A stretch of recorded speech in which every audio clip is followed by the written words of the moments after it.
Welcome to Lunch Break Wisdom, short ideas from the world's most influential books, designed for a quiet break between work, a commute home, or a moment to think more clearly.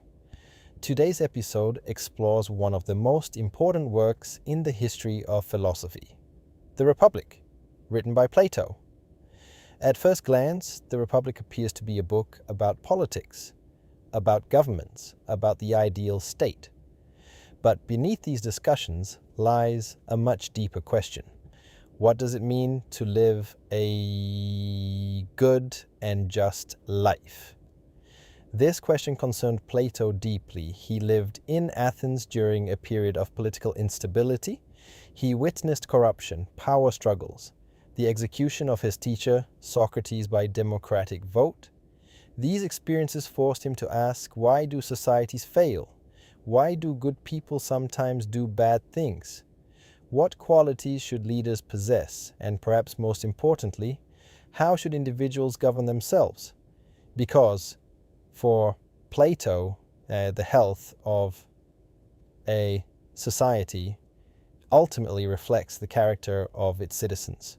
The book unfolds as a dialogue, largely through the voice of Socrates, and it begins with a deceptively simple question. What is justice? Many people assume justice means following laws, treating people equally, giving each person what they deserve. Socrates systematically examines these definitions. He discovers that justice proves more complex than initially assumed. Eventually, Plato arrives at a striking conclusion. Justice is not merely something societies practice. It is something individuals embody. A just person possesses internal harmony. Reason guides action. Emotions support rather than dominate.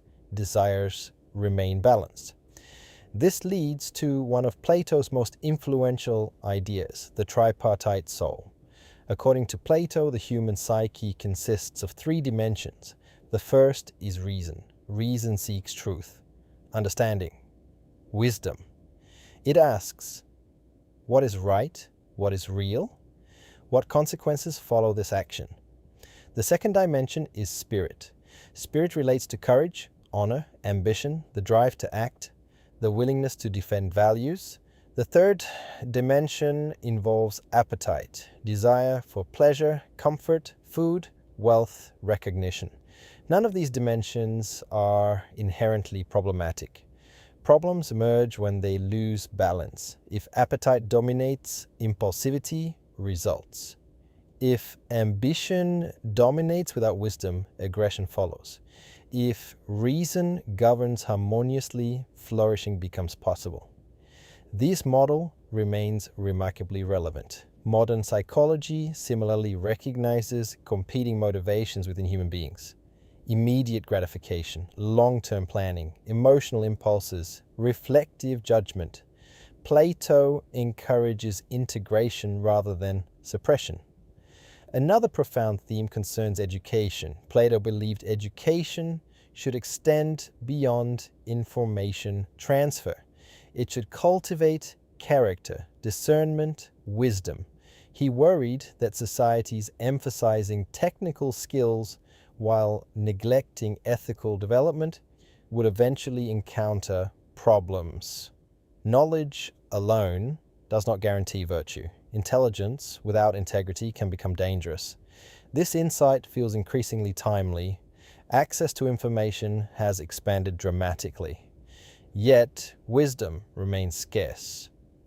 Plato challenges readers to ask, what kind of people are educational systems producing? Another major theme involves leadership. Plato introduced the controversial concept of the philosopher king. His argument was straightforward. Those most eager for power often prove least suited to wield it responsibly. Meanwhile, individuals genuinely committed to truth and justice frequently avoid political ambition altogether.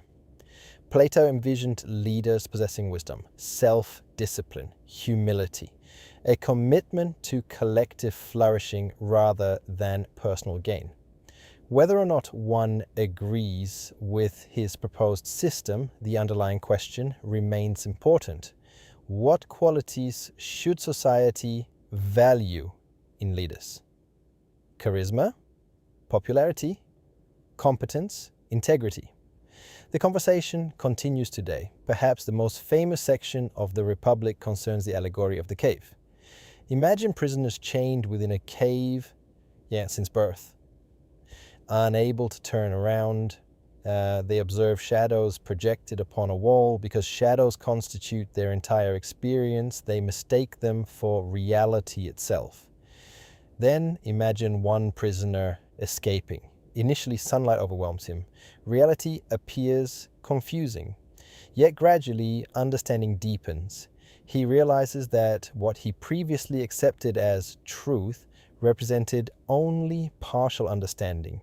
Eventually, he returns to the cave, hoping to help others. Instead, they resist. Mock him, prefer familiar illusions. This allegory has endured because it operates on multiple levels. Socially, it critiques conformity. Psychologically, it challenges assumptions. Personally, it invites self-reflection. What caves shape perception? Media environments, cultural narratives, inherited beliefs.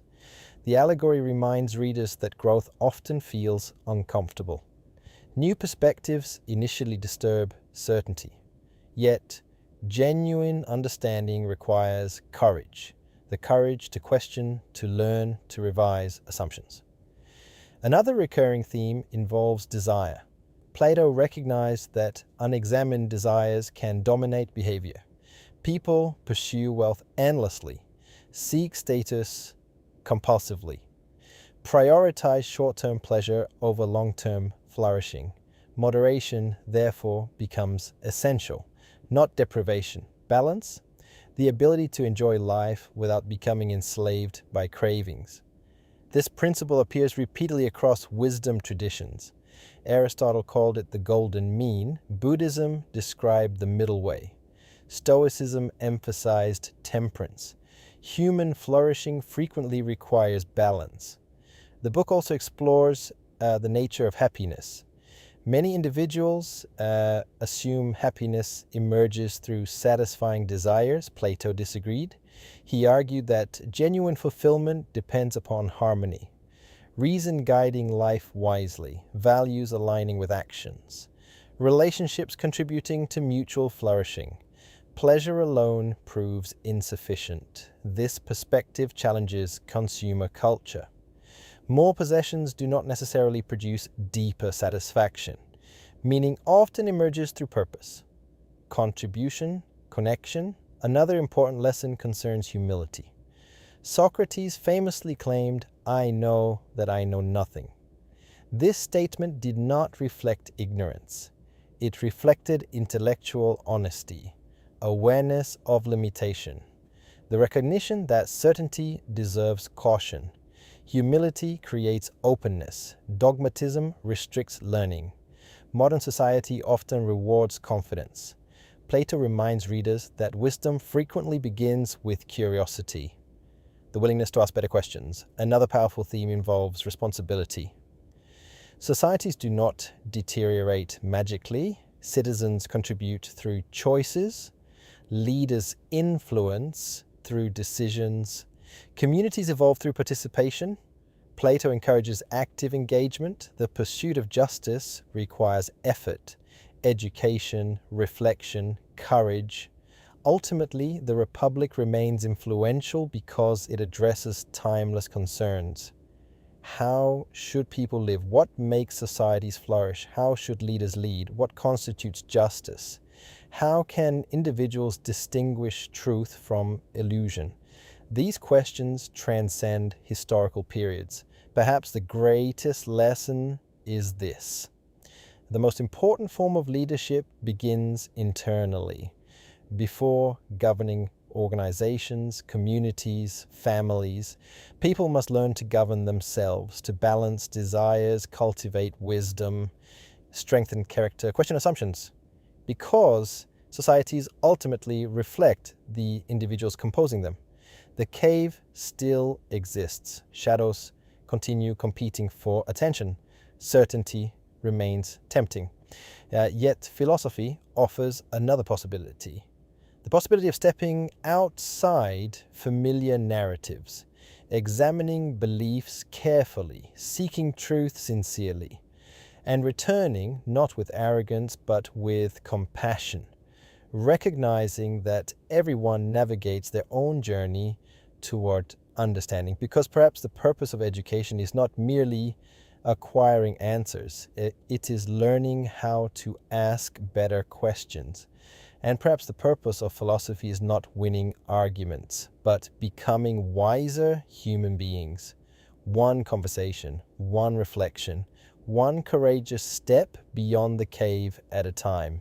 In summary, key concepts from the Republic. 1. Justice as inner harmony. Balance within supports justice without. 2. The tripartite. Soul, reason, spirit, and appetite require integration. 3. Education shapes. Character. Knowledge without virtue proves insufficient. 4. Leadership requires wisdom. Integrity matters alongside competence. 5. The allegory of the cave. Reality often exceeds familiar assumptions. 6. Moderation supports flourishing. Balance prevents excess. 7. Humility enables learning. Curiosity strengthens wisdom. Everyday takeaways for you. Examine assumptions periodically. Balance short-term desires with long-term values. Seek leaders demonstrating integrity and wisdom. Invest in character development alongside skill acquisition. Practice intellectual humility. Remember that growth often begins with discomfort. What shadows on the cave wall do you think modern society struggles with most? Social media, ideology, consumerism, misinformation, or something else? Share your reflections below. Please subscribe and comment.